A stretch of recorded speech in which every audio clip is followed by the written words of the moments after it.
So I think we now should start our program. May we start, sir? Yes, you start. Okay, sir. Thank you, sir. Good morning, everyone.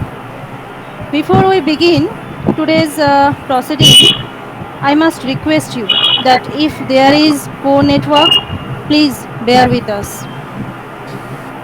On behalf of the Department of English, Rajnagar Mahavidyalaya, Rajnagar, Birbhum, West Bengal, this is Mahinur Khatun welcoming you to the second session of the remote lecture series Confab 2021.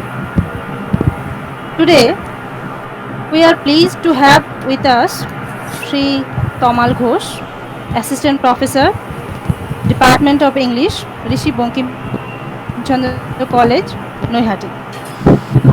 Before I talk about his academic assignments, I would like to say something. Sri Tamal Ghosh is my friend and fellow researcher. He has done his master's degree in 2011 from the University of Kolani. He has done his MPhil on the novels of Tahamima Anam, the famous Bangladeshi British writer, in 2019 from the University of Gorbango. At present, he is doing his doctoral research on the poems of the famous Bangladeshi South Asian poet Kaiser Haq in the same university. He has been teaching English as an assistant professor at RBC College for Women for the last 4 years. Now, today he is going to talk about the selected poems of John Keats that is on our undergraduate syllabus. The poems are Ode to a Nightingale and To Autumn. So without further ado, let me tell our honorable speaker, Sri Tamal Ghosh, to address us. Over to you, sir. Thank you, Minor, for introducing me with such kind words. And thank you for giving me the opportunity to share my views on Keats' two poems. Dear participants, good morning to all of you. And Good morning, sir. I should straightway start my presentation. Is my presentation visible? Yes, sir. Yes, yes. Okay. Yes, sir. So, for the next 1 hour, I will be talking often from imagination to imaging, a random response to Keats' Ode to a Nightingale and to Autumn.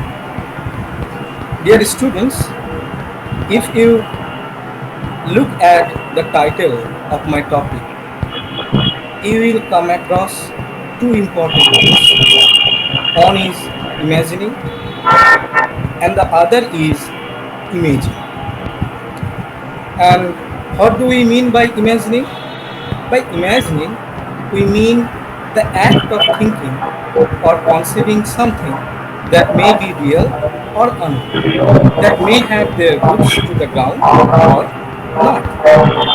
On the other hand, imaging is the act of creating pictures that are very visual, mental, and pictorial in nature.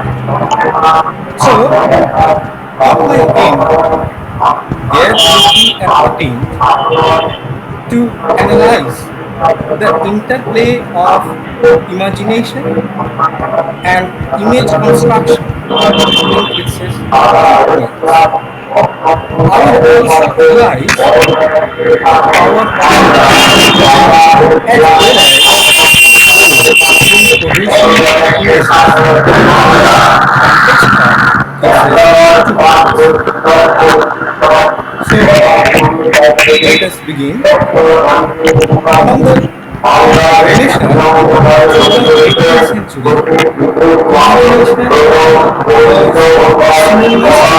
English word fantasy. These terms were used interchangeably and referred to external mind, generally criminal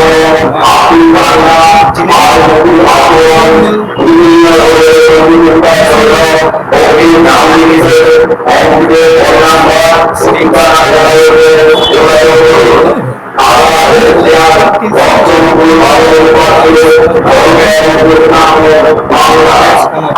18th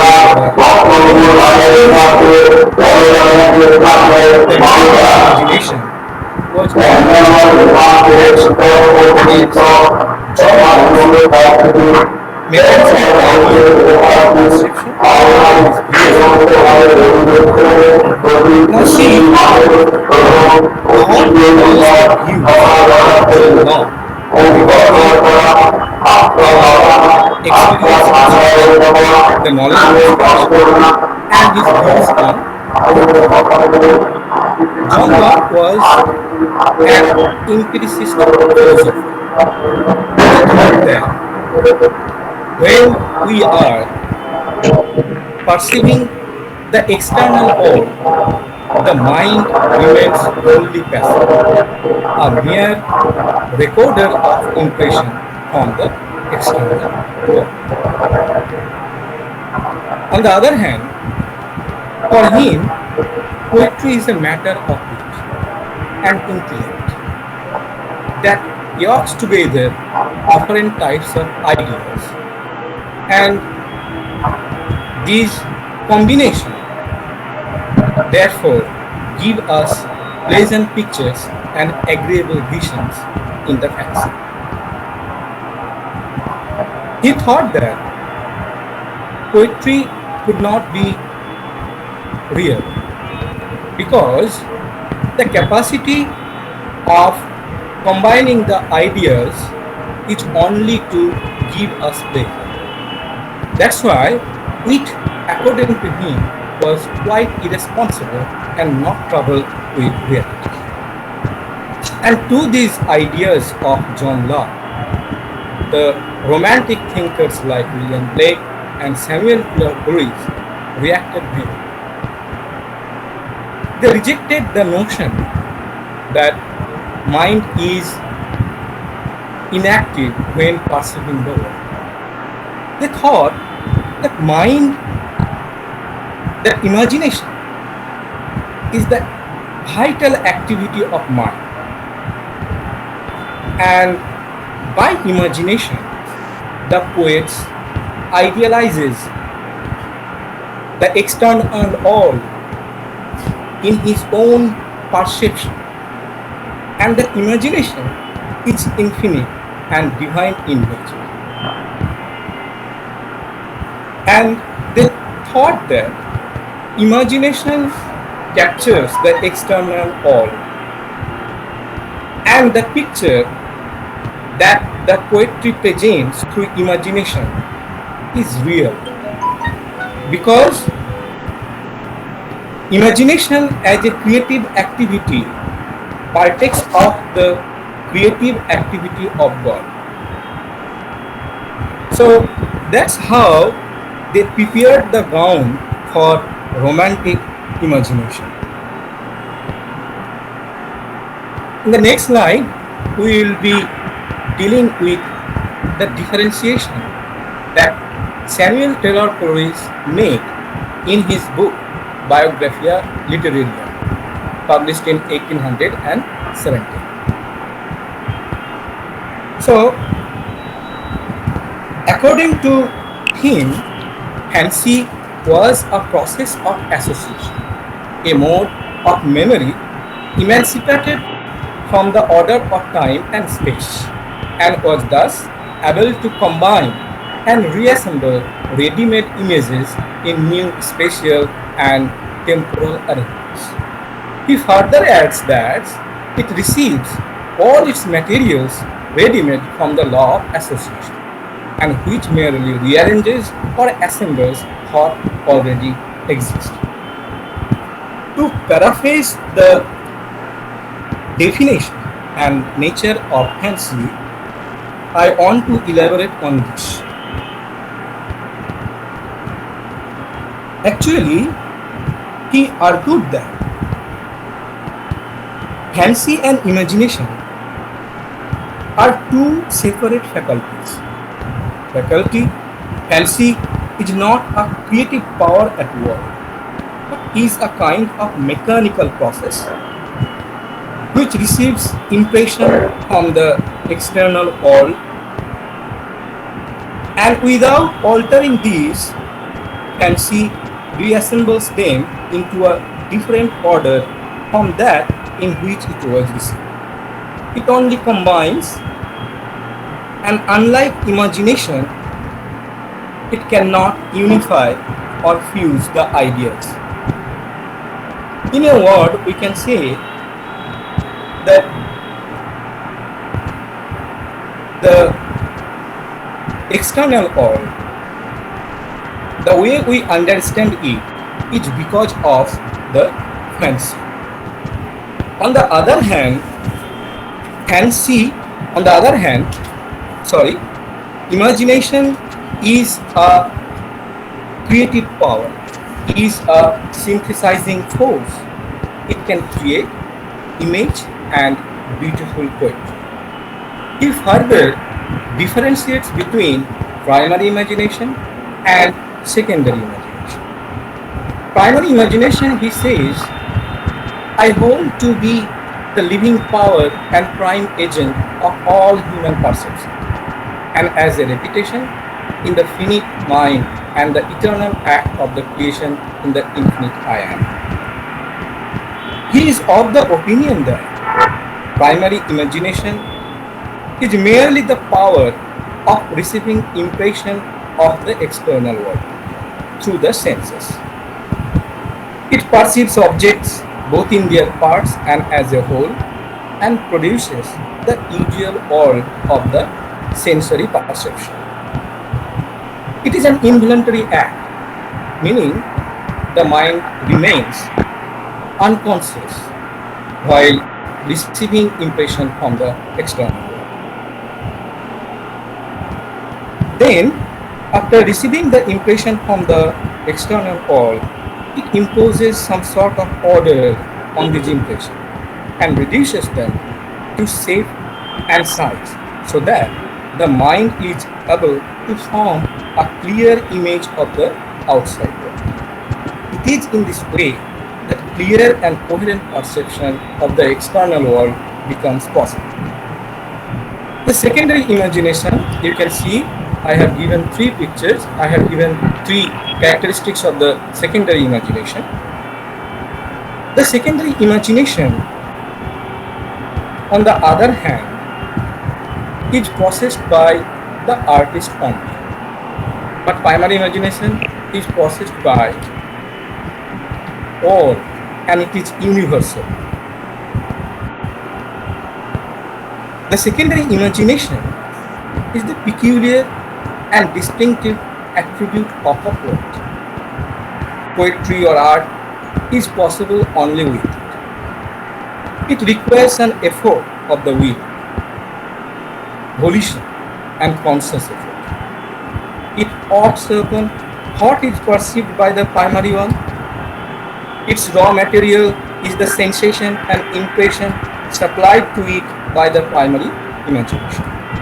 By an effort of the will and the intellect, the secondary imagination selects and orders the raw material which the primary imagination has received and remodel them into objects of beauty. It is quite exemplastic in nature.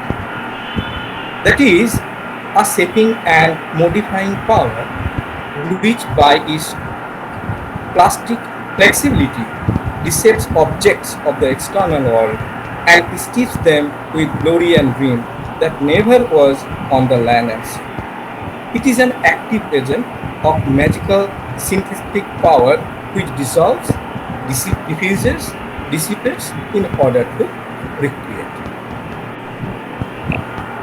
Now, we have done away with the thoughts and notions of Coleridge and William Blake. Now, let's see what is the idea of imagination according to Keats, the younger romantic poets. According to Keats, poetry is impersonal. As far as the poet is concerned, he should have no identity. Here we will relate this idea to his idea of negative capability that we will discuss later while reading the text. Poetry, according to Keats, should be great and unobtrusive, a thing that enters into the reader's soul and operates on it, and doesn't startle or amaze with itself but with its subjects. Actually, poetry should be a soul-to-soul communion between the poetic voice and the reader's response. In his short poem Sleep and Poetry, Keats has emphasized the fact that the field of poetry is not reason and philosophy. Its field is the free play of imagination. And the prime object of poetry is to create beauty in all things of nature. Keats then defines the true purpose of poetry by quoting some lines from Sleep and Poetry. I can say it should be a friend, it should be a companion to the reader, to soothe the cares and lift the thoughts of man. It will console the heart of the reader and will uplift the thoughts, ideas and passions of the readers too. Poetry needs to deal not only with beauty and joy, but also with darkness and light. And here you can say that in his poetry, Keats is preoccupied with the theme of death, mutability, despair, ruthlessness, etc. And only by confirming painful reality, it can console humanity and celebrate all that it means to be a human being. Keats has not written any theoretical book on imagination, or there is not a book on his theory of imagination by himself.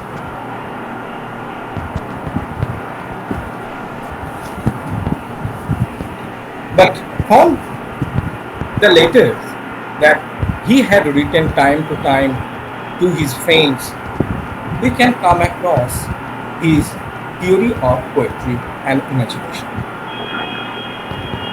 On 22nd November 1870, Keats wrote a letter to Benjamin Disraeli, and he entitled the letter as The Authenticity of the Imagination. I am quoting him here.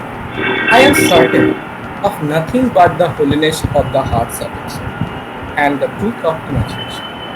What the imagination says as beauty must be true. Whether it existed before or not, the imagination may be compared to Adam's dream. He had and found it true. Oh, for a life of sensation rather than of thoughts. You can see I have underlined the important words. And to make Keats' idea of the authenticity of imagination, I will explain these terms that will help you to comprehend Keats' thoughts on imagination. The first one is the holiness of the heart's affection. Affection, stands for a variety of impulses such as compassion, parental love, patriotism, devotion towards, desire, etc. These affections were understood as indispensable aids to the mind and its attempt to comprehend that which cannot be grasped through sensory perception. When our imperfect understanding fails us, it is the heart's affection that provide new insight into transcendent reality. Actually, heart is the place for emotion and brain is the place for intellect. So the voice of poem actually strikes our heart, and holiness has some religious connotation and has some sense of morality attached to it that cannot be false, but is very authentic and with a connection to the sacred truth of imagination. Then the idea of beauty and truth. Keats believes that the poet has the ability to perceive the ever-present principle of beauty in nature and art.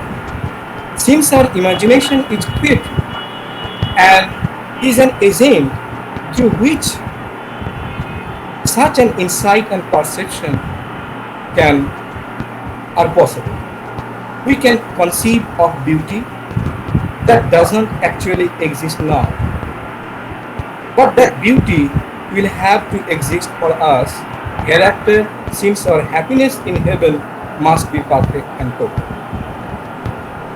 Therefore, whatever beauty imagination perceives is the truth. And in Book 1 of Endymion, he says, a thing of beauty is joy forever. Its loveliness increases, it will never pass into nothingness. And the other is the Adam's dream. Adam's dream, Milton refers to it in his book Paradise Lost, book 8, sorry.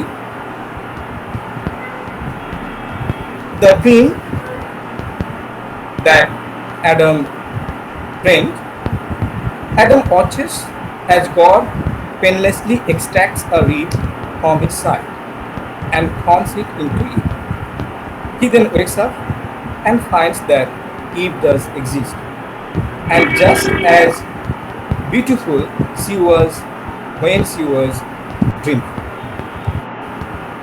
Keats over here is making the claim that what is imagined by the poet will be found to be true. And sensation, what do we mean by sensation? It uses the word sensation in the sense of intuitive perception through the mind and concrete physical impressions which stimulate the activity of imagination to create images of higher reality.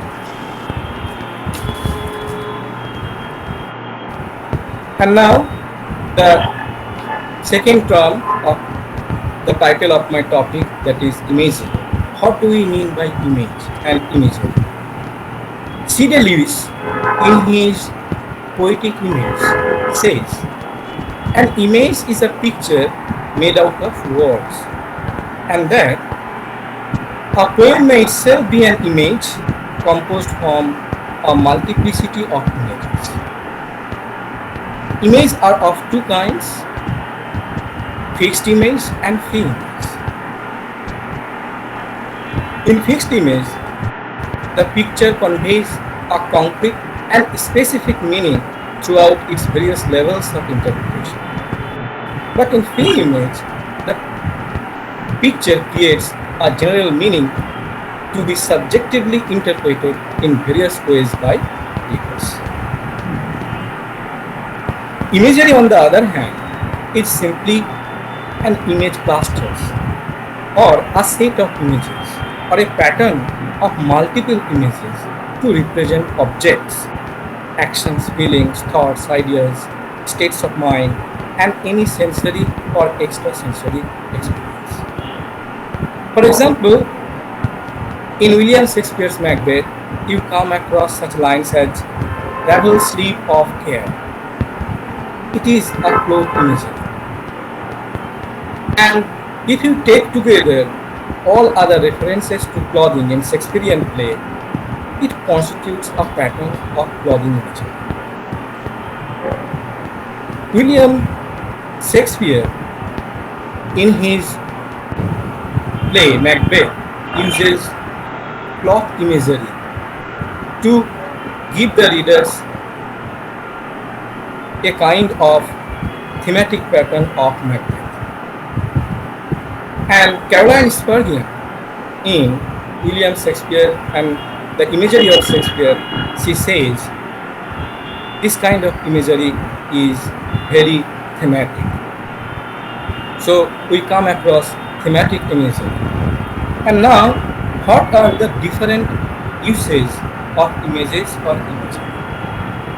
Imagery is used to signify all the objects and qualities of sense perception referred to in a poem or other work of literature, whether by literal description, allusion, or by similes or metaphors. Also, imagery in these uses may be visual, that pertains to the eye, sight, or color; olfactory, that pertains to smell; tactile, that relates to touch, temperature, and texture; auditory, that pertains to hearing; gustatory, that relates to taste; abstract, that relates to intellect; organic, that relates to the awareness of heartbeat, pulse, breathing, etc., and kinesthetic, the sense of movement and bodily. Secondly, imagery is also used more narrowly to signify only specific and vivid description of visible objects and scenes. In recent times, imagery signifies the use of figurative language, often to express abstract ideas in a vivid and innovative way. Imagery of this third type makes use of figures of speech such as simile, personification, and metaphor. Now, we will come to know about certain facts about Keats' own life and when and what was his condition when he was writing these two poems. Keats was born on 31st October 1795 in London. His father was Thomas Keats, and he was a library stable. He has a library stable. One day he fell from the horse and died in 1804. In 1810, he lost his mother. In between 1804 and 1810, he lost his grandmother, and possibly because he had watched his mother die, he decided to become a doctor. And in July 1816, he was qualified to practice as an apothecary and surgeon. But early in 1817, he gave up medicine or sorry. During the last months of 1818, Keats was nursing his brother Tom, who was suffering from tuberculosis. And that kind of nursing exposed Keats to the contraction of the tuberculosis disease. And by the spring of 1819, he showed many of the symptoms of the disease, like depression, hoarseness, insomnia, and an ulcerated sore throat. His love relationship with Fanny Brown was not also good at that time, because Fanny Brown was inconsistent in his love. In 1819, John Keats composed 6 odes, which are among his most famous and well-regarded poems. Keats wrote the first 5 poems: Ode on a Grecian Urn, Ode on Indolence, Ode on Melancholy, Ode to a Nightingale, that was first published in the month of July the same year in an issue of the Annals of the Finance, and Ode to Psyche in quick succession during this time. And he composed to autumn in September. and he died barely after finishing the ode to autumn on February 23rd, 1820. আমরা বলি না যে প্রদীপ নিভে যাওয়ার আগে একবার জ্বলে ওঠে, ঠিক সেরকমভাবে কিটস যখন লিখছেন এবং তার জীবনের শেষের দিকে তিনি এই কবিতাগুলো লিখেছিলেন এবং যা তার পপুলারিটিটা অনেক বাড়িয়ে দিয়েছে। Now we will read the text, we reread the text in terms of the conceptual framework that I have built for the last half an hour. Wait.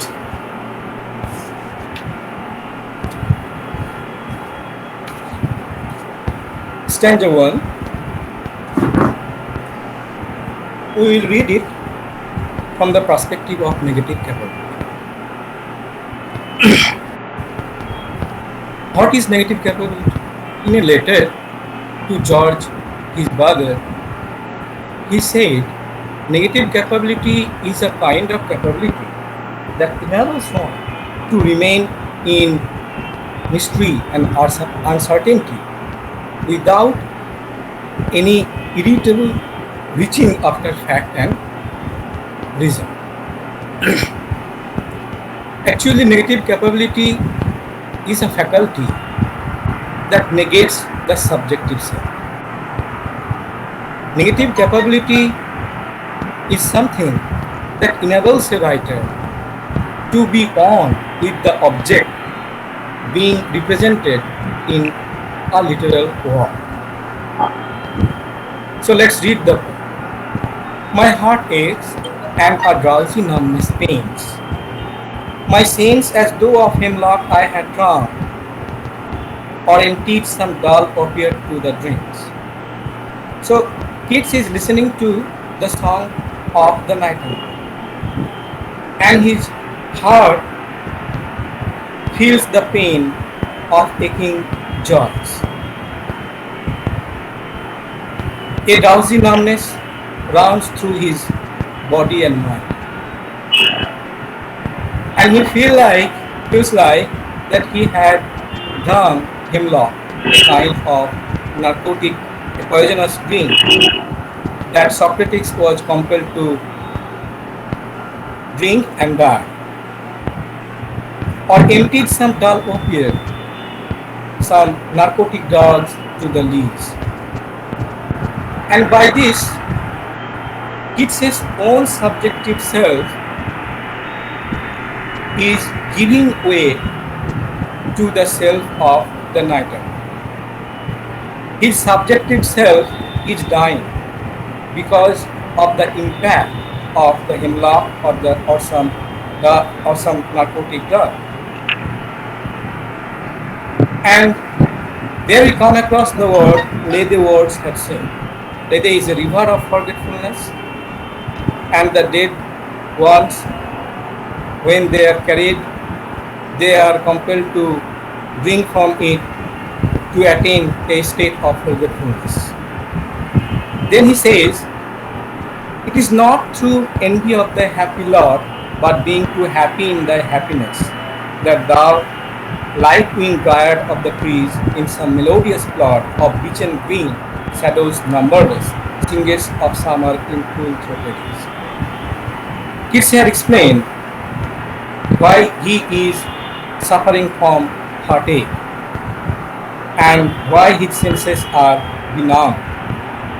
It is not because of the jealousy that he feels for the song of the Nightingale, but because of sharing the happiness of Nightingale's song.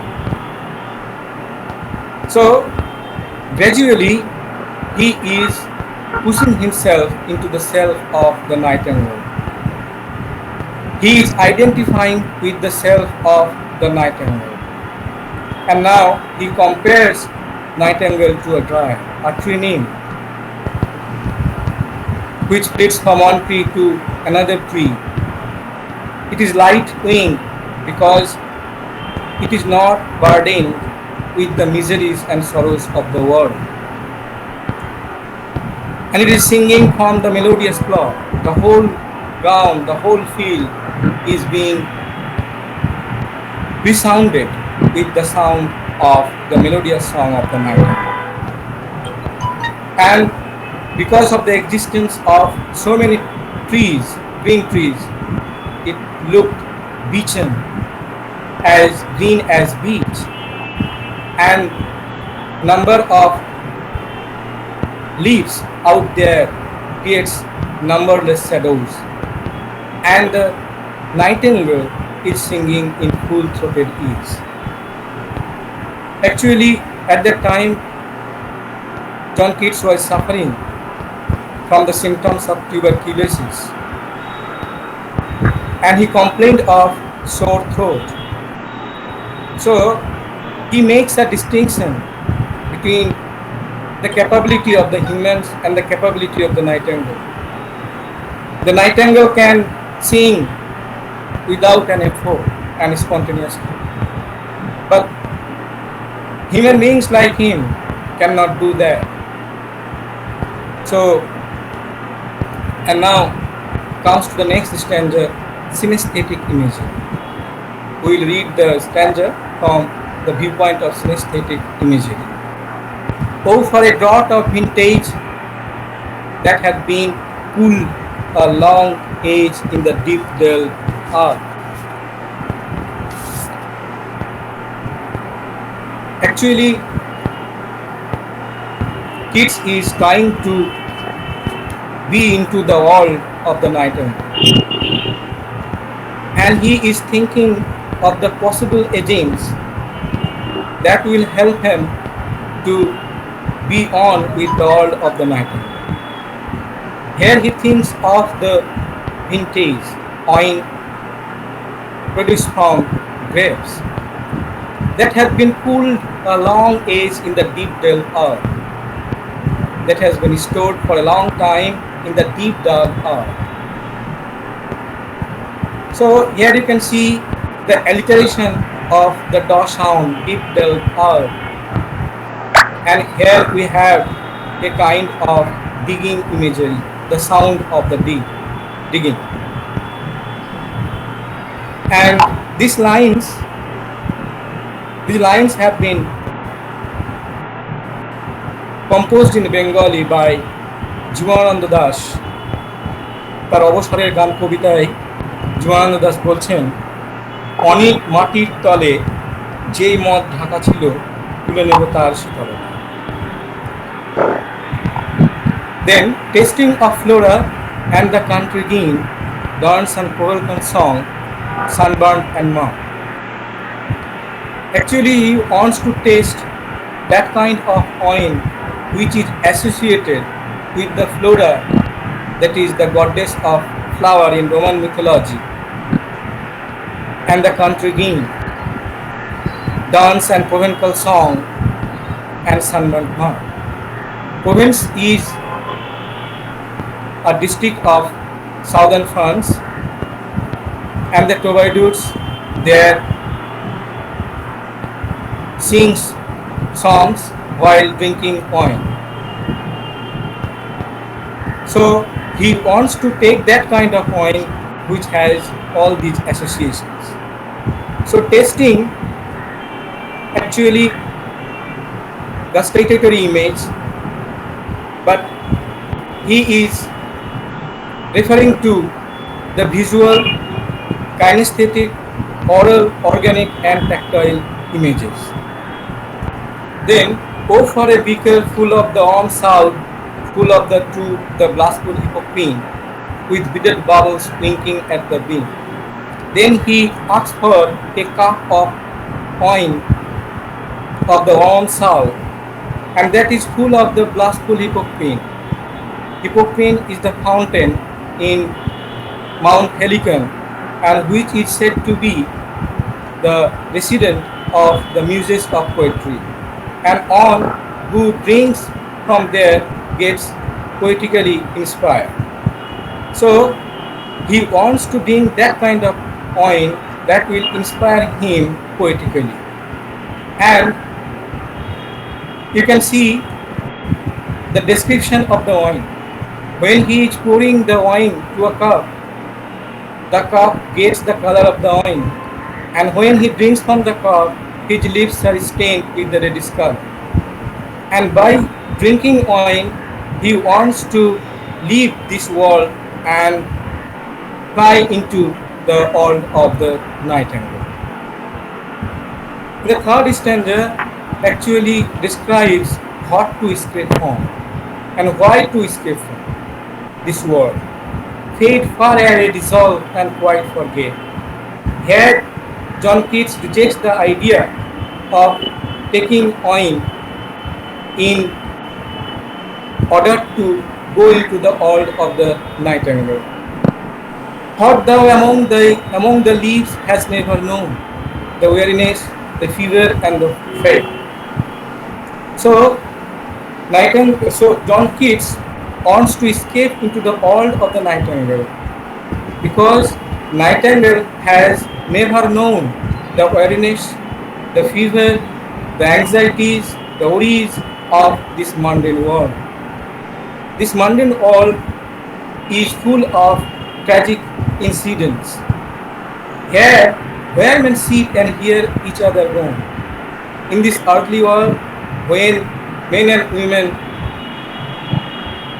come to another to have some solace or comfort, but instead they complain of their sadistic impressions, their pains, their miseries. Where Percy shakes a few shadowless grey hairs, here old people got afflicted by a disease like palsy. And here you can see an image of an old man who is afflicted by the disease palsy, totters and hobble along with some or few hairs, grey hairs on his head. Where youth grows pale and spectre thin and dies. Here youth people die prematurely and becomes as thin as spectre and gradually dies. Here he is thinking of his father Tom, whom he was nursing. Where but to think is to be full of sorrow and leaden-eyed despairs.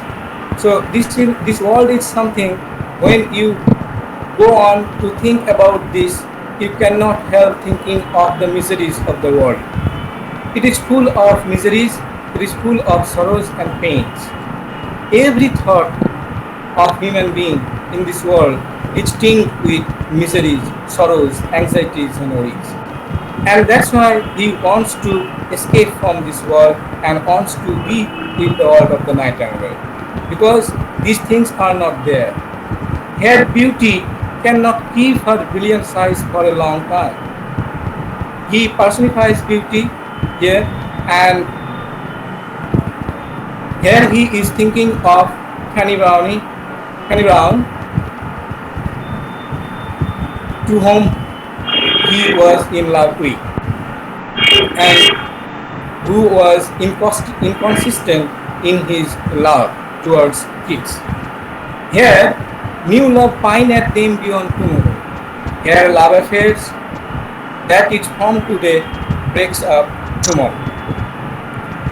Then, we have seen in the last three stanzas, Keats trying to a number of agents, a number of means that can transport him to the world of the Nightingale. But away, away, or I will fly to thee. Away, away, it refers to the ideas of wine that may transport him to the world of the Nightingale, and he rejects it straightway. For I will fly to thee, not charioted by Bacchus and his pearls. Bacchus is the Roman god of wine. So he leaves the idea of wine as a means of taking him into the world of the Nightingale. but on the viewless wings of poesy. So he wants to escape into the world of the Nightingale with the invisible wings of poesy, that is imagination, through poetry. So by writing poetry, he wants to be on with the world of the night.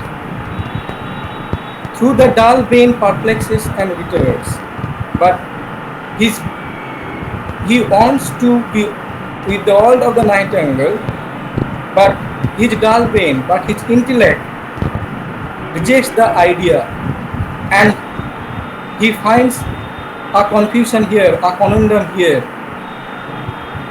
And from the psychoanalytic theory, we can explain it. Freud made a distinction between id, ego, and superego. Id is our biological desire and instincts. That is based on our pleasure principle. On the other hand, ego is a knowledge that is constructed with our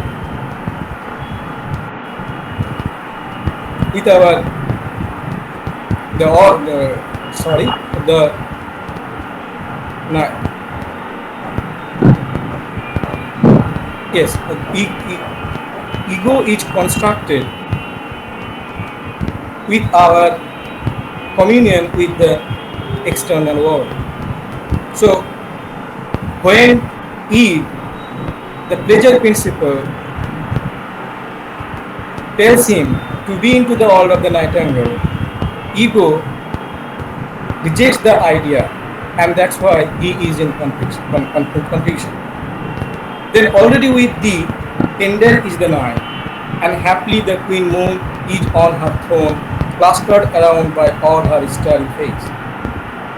Then he reaches into the world of the Nightingale, and he visualizes the queen moon Diana is attending her throne, is attended by some fairies out there disguised as stars, but there is no light save hot from heaven is with breezes blown to verdurous blooms and winding mossy ways.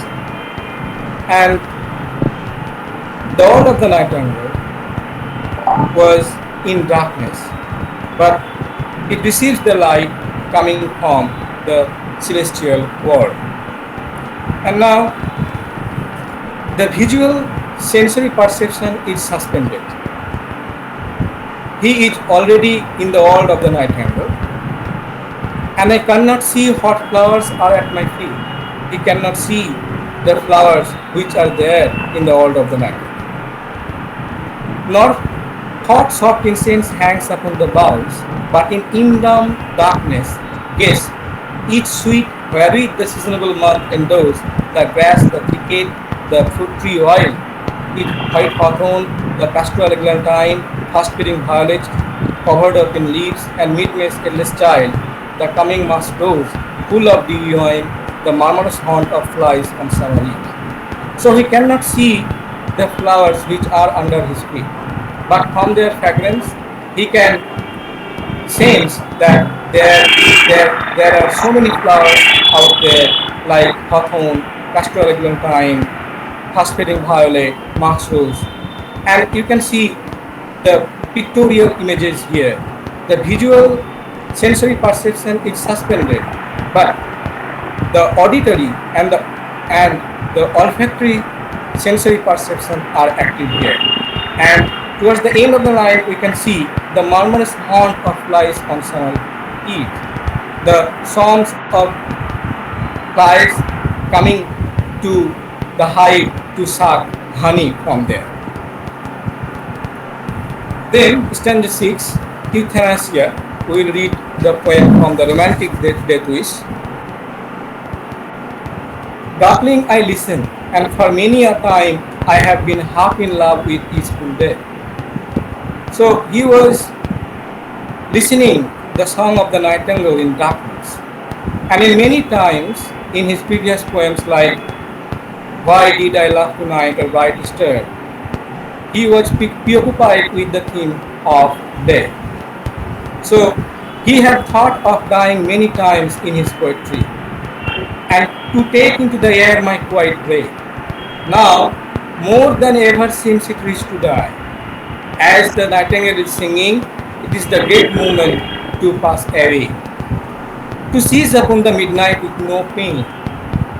Perhaps the melody of the nightingale will ease the pain of death. So it is the highest moment, the rich moment, the perfect moment to die. While thou art pouring forth thy soul abroad in such an expression. So he wants to die while listening to the song of